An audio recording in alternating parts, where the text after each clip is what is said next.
Hi friends, welcome to my channel. ఈరోజు వీడియోలో recipe వచ్చేసి వినాయక చవితికి వినాయకునికి ఎంతో ప్రీతికరమైన బెల్లం ఉండ్రాళ్ళు, బెల్లం కుడుములు ఎలా తయారు చేసుకోవాలో చూపిస్తున్నాను.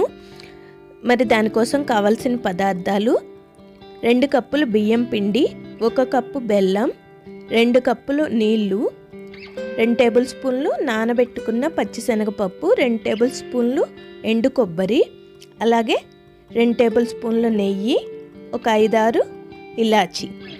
ఇప్పుడు ఒక గిన్నె తీసుకొని స్టవ్ మీద పెట్టుకొని బెల్లం కరిగించుకొని ఫిల్టర్ చేసుకోవాలి. దీనిలో ఒక 1/2 కప్పు వాటర్ యాడ్ చేసుకొని బెల్లాన్ని కరిగించుకుంటున్నాను. ఎక్కువ నీళ్ళు అవసరం లేదు, జస్ట్ బెల్లం కరగడానికి మాత్రమే వాటర్ వేసుకున్నాను. ఇలా బెల్లం కరిగించుకొని వడపోసుకోవాలి. ఎందుకంటే ఈ బెల్లంలో రాళ్ళు, పుల్లలు ఇలాంటివి వస్తూ ఉంటాయి కదా, అందుకనే బెల్లం కరిగించుకోవాలి. ఇలా కరిగిన బెల్లాన్ని స్టవ్ నుంచి దించుకొని పక్కన పెట్టుకోవాలి.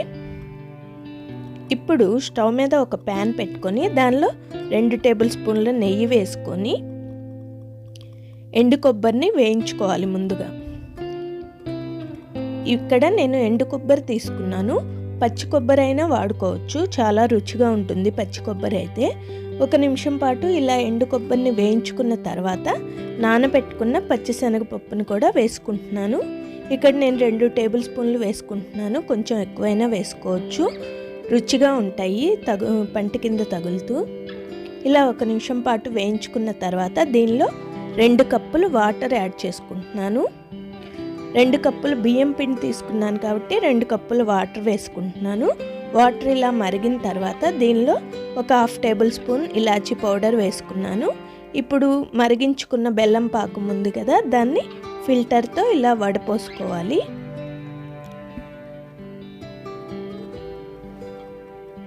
చూసారుగా, అలా పుల్లలు, రాళ్ళు ఏం రాకుండా ఉంటాయి ఇలా ఫిల్టర్ చేసుకోవడం వలన.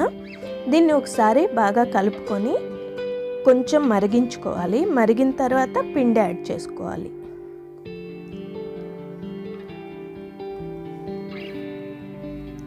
ఇలా మరిగిన తర్వాత ఇప్పుడు 2 కప్పుల పిండి తీసుకున్నాను కదా, దాన్ని కొంచెం కొంచెం యాడ్ చేసుకుంటూ ఉండలు కట్టకుండా ఇలా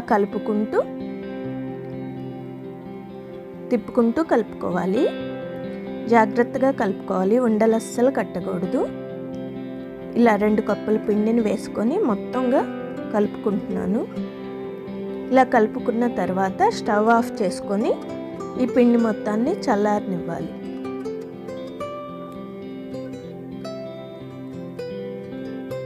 పిండి మొత్తం ఇలా కలుపుకున్న తర్వాత స్టవ్ ఆఫ్ చేసుకున్నాను.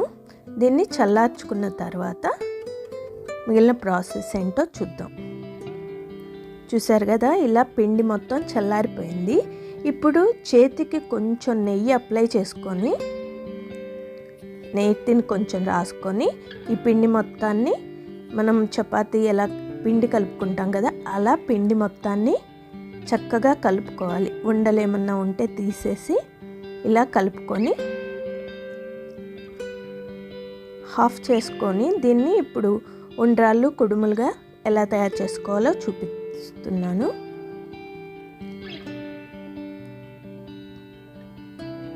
కొంచెం పిండిని ఇలా చిన్న చిన్న ఉండలుగా చేసుకొని అరచేతిలో పెట్టుకొని చక్కగా నొక్కుకుంటే మనకి కుడుములు అనేవి రెడీ అవుతాయి. చూస్తున్నారుగా, ఇలా చిన్నగా చక్కగా నొక్కుకోవాలి రౌండ్ షేప్లో. ఇలా పలుచగా కుడుములు చేసుకొని పక్కన పెట్టుకోవాలి.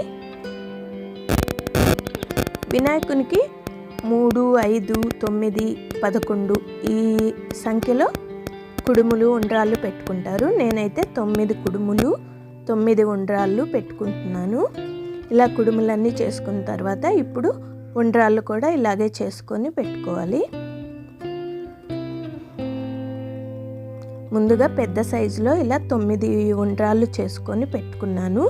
అలాగే చిన్న చిన్న ఉండ్రాళ్ళు కూడా చేతిలో పెడతాం కదా, అలా చిన్న చిన్న ఉండ్రాళ్ళు 9 చేసుకొని మొత్తం పక్కన పెట్టేసుకొని ఒక ఇడ్లీ స్టాండ్ తీసుకొని ఇడ్లీ స్టాండ్లో ఇడ్లీ ప్లేట్స్కి ఇలాగా నెయ్యిని గ్రీజ్ చేసుకొని నెయ్యిని రాసుకొని చేసుకున్న కుడుములు ఉండ్రాళ్ళని ఇలా ప్లేట్స్లో సర్దుకోవాలి. ఇలా మనం చేసుకున్న ఉండ్రాళ్ళు అన్నిటినీ ఈ ఇడ్లీ స్టాండ్లో పెట్టుకుంటున్నాను. ఉండ్రాళ్ళను కూడా ఇలా చిన్న చిన్న హోల్స్ ఉంటాయి కదా, వాటిలో పెట్టేసుకొని ఇప్పుడు స్టవ్ మీద ఒక ఇడ్లీ కుక్కర్ పెట్టుకొని దానిలో వాటర్ యాడ్ చేశాను. వాటర్ మరిగిన తర్వాత ఈ పెట్టుకున్న ఉండ్రాళ్ళు కుడుములు స్టాండ్ పెట్టుకొని 7-8 నిమిషాల పాటు ఉడికించుకోవాలి. మనం ఇడ్లీ ఎంతసేపు ఉడికించుకుంటామో అలా మీడియం ఫ్లేమ్లో పెట్టుకొని ఉడికించుకోవాలి. ఇప్పుడు ఉడికిన తర్వాత స్టవ్ ఆఫ్ చేసుకొని ఒక 10 నిమిషాల పాటు పక్కన ఉంచుకోవాలి. 10 నిమిషాల తర్వాత ఇలా ఇడ్లీ కుక్కర్లోంచి స్టాండ్ తీసి ప్లేట్స్ అన్నీ విడివిడిగా పెట్టుకోవాలి. విడివిడిగా పెట్టుకొని ఒక 5 నిమిషాల పాటు పక్కన ఉంచుకుంటే మనకి కొంచెం కుడుములు ఉండ్రాళ్ళు చల్లారిపోతాయి. అప్పుడు సర్వింగ్ ప్లేట్లోకి తీసుకోవడమే. ఈ ఉండ్రాళ్ళు చాలా రుచిగా ఉంటాయండి. దీనిలో నేను 1 కప్పు బెల్లం వేశాను కదా, తీపి ఎక్కువ తినేవాళ్ళు ఇంకొంచెం ఎక్కువ బెల్లం వేసుకోవచ్చు. ఇలా ఉండ్రాళ్ళు కుడుముల్ని సర్వింగ్ ప్లేట్లో ఇలా సర్దుకొని వినాయకుడికి నైవేద్యంగా పెట్టుకోవడమే. చాలా ఈజీ, టేస్టీగా ఉంటాయి. ఈ మరిన్ని మంచి వీడియోస్ కోసం నా ఛానల్ని సబ్స్క్రైబ్ చేసుకొని పక్కనే ఉన్న బెల్ సింబల్ని